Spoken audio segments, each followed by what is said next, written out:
Hi guys, welcome back to our channel. Last video la basic journal entries பார்த்தோம். இந்த வீடியோல கொஞ்சம் advanced problems வந்து பார்க்க போறோம். Okay, first question பாருங்க. Business started with rupees 2,50,000 and cash on 1st April 2016. அதாவது 1st April 2016ல நம்ம பிஸ்னஸ் ஸ்டார்ட் பண்ணுறோம் rupees 2,50,000க்கு. ஸோ இதுக்கான ஜேர்னல் என்ட்ரி பாருங்கள். நம்ம ஆஸ் யூஷுவல் போடுற மாதிரி ஃபார்மேட் எழுதிக்கோங்க. எழுதிட்டு date, particulars, ledger folio, debit, credit. So அதில் டேட்டில் பாருங்கள், அங்கே டேட் நம்மளுக்கு மென்ஷன் பண்ணியிருக்காங்க 1st April 2016. ஸோ அதை இங்கே எழுதணும் 1st April 2016 அப்படின்னு போட்டுட்டு, ஸோ இதுக்கான ஜேர்னல் அப்படின்னு பார்த்தீங்கன்னா ஸ்டார்டட் வித் கேஷ். அங்கே கேஷ்ன்னு கொடுத்துட்டாங்க. அப்போது கேஷ் என்ன உள்ளே வருது, debit what comes in. So cash account debtor to capital account. இது என்னன்னா பிஸ்னஸ் பர்சனோட இன்வெஸ்ட்மெண்ட் அமௌண்ட். ஸோ அதை கேபிட்டல்னு மென்ஷன் பண்ணாங்க. ஸோ டு கேபிட்டல் அக்கௌண்ட் எவ்வளோ ருபீஸ் 2,50,000 2,50,000. ஸோ பீயிங்கில் cash brought in as capital அப்படின்னு எழுதிடும். ஸோ இதுதான் ஃபர்ஸ்ட் என்ட்ரி. செகண்ட் பாருங்கள், purchased machinery on credit from Mala rupees 50,000. So இங்கே என்ன பண்ணியிருக்கோம், மிஷினரி பர்ச்சேஸ் பண்ணியிருக்கோம். இது என்ன பர்ச்சேஸ், கிரெடிட் பர்ச்சேஸ். அங்கே கிரெடிட்னு கொடுத்தனால கிடையாது, ஃப்ரம் மாலா. ஸோ இங்கே கிரெடிட்க்கு பதிலாக கேஷ் என்ன இருந்துச்சுன்னா கேஷ் பர்ச்சேஸாக இருந்திருக்கும். ஸோ இங்கே கிரெடிட் கொடுக்காமல் வெறும் மாலா மட்டும் கொடுத்துருந்தாலும் இது கிரெடிட்டு தான், கிரெடிட் பர்ச்சேஸ் தான் நம்ம எடுத்துப்போம். ஸோ இங்கே வந்து இன்னொன்று பார்த்தீங்கன்னா, இங்கே நம்ம பர்ச்சேஸ் அக்கௌண்ட் டெக்டார்னு போட மாட்டோம், மெஷினரின்னு தான் மென்ஷன் பண்ணுவோம். மெஷினரி, ஃபர்னிச்சர், ஸோ இதெல்லாம் வந்துச்சுன்னா லேண்டு, பில்டிங் இதெல்லாம் வந்துச்சுன்னா நம்ம என்ன பண்ணணும், மெஷினரி அக்கௌண்ட் டெபிட்டில் மெஷினரி என்ன பர்ச்சேஸ் பண்ணியிருக்க கூட்ஸ் வந்து machinery. So debit what comes இன், உள்ளே என்ன வந்திருக்கு, மெஷினரி வந்திருக்கு. அப்போது machinery account debtor to Mala account எவ்வளோ 50,000 50,000. ஸோ இது செகண்ட். நெக்ஸ்ட் பாருங்கள், டெபாசிட்டட் வித் பேங்க் rupees 1,50,000. இங்கே பேங்க்கில் நம்ம அமௌண்ட்டை டெபாசிட் பண்ணியிருக்கோம். ஸோ யார் ரிசீவர், பேங்க்கு ரிசீவர். அப்போது டெபிட் இப்போ பேங்க் வந்து ரிசீவர். அப்போது டெபிட் த ரிசீவர்ன்ற ரூல்ஸ் பிரகாரம் bank account debtor to cash account என்ன கொடுத்துருக்கோம், வெளியே போயிருக்கு, credit what goes out, cash வந்து வெளியே போயிருக்கு.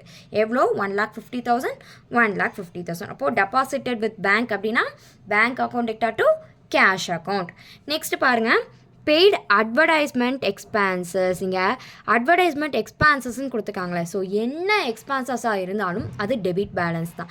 ஏன், debit all expenses and losses. So எந்த எக்ஸ்பென்சஸ் வந்தாலும் நம்ம டெபிட்டில் தான் போடும். ஸோ இதுக்கான என்ட்ரி பாருங்கள்.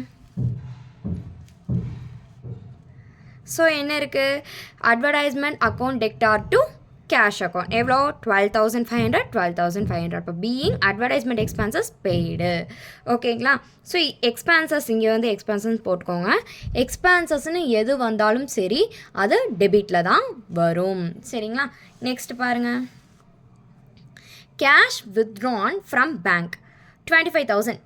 அங்கே என்ன பண்ணோம், பே பண்ணோம், டெபாசிட் பண்ணோம். இங்கே என்ன பண்ணோம், பேங்க்லேருந்து காசை எடுக்கிறோம். ஸோ இதுக்கு உல்ட்டாவாக அங்கே வந்து என்ட்ரி போடுவோம், ஜஸ்ட் ஆப்போசிட்டாக போடுவோம். அங்கே இங்கே வந்து டெபாசிட் பண்ணதுக்கு bank account debtor to cash account. இதே நம்ம வித்ட்ரா பண்ணிட்டோம் என்னென்னா கேஷ் மேலே வந்துடும், பேங்க்கு கீழே போயிடும். என்ன, கிரெடிட் த கிவர். ஸோ அந்த என்ட்ரி பிரகாரம் இங்கே பாருங்கள், cash account debtor to bank account. Bank இவங்க யார், கிவர் இங்கே. ஸோ கேஷ் நம்மளுக்கு என்னவா வருது, கேஷாக நம்ம ரிசீவ் பண்ணுறோம். அப்போ cash account debtor to bank account 25,000 25,000. Next பாருங்கள், cash withdrawn from bank for personal use. அது என்ன பர்சனல் யூஸ், அதாவது பிஸ்னஸ் ஆரம்பிச்சிட்டாங்க அப்படின்னா அந்த பிஸ்னஸ்க்குன்னு ஒரு பேர் க்ரியேட் பண்ணிட்டாங்க அப்படின்னா அந்த பிஸ்னஸும் ஓனரும் வேறு வேறு தான்.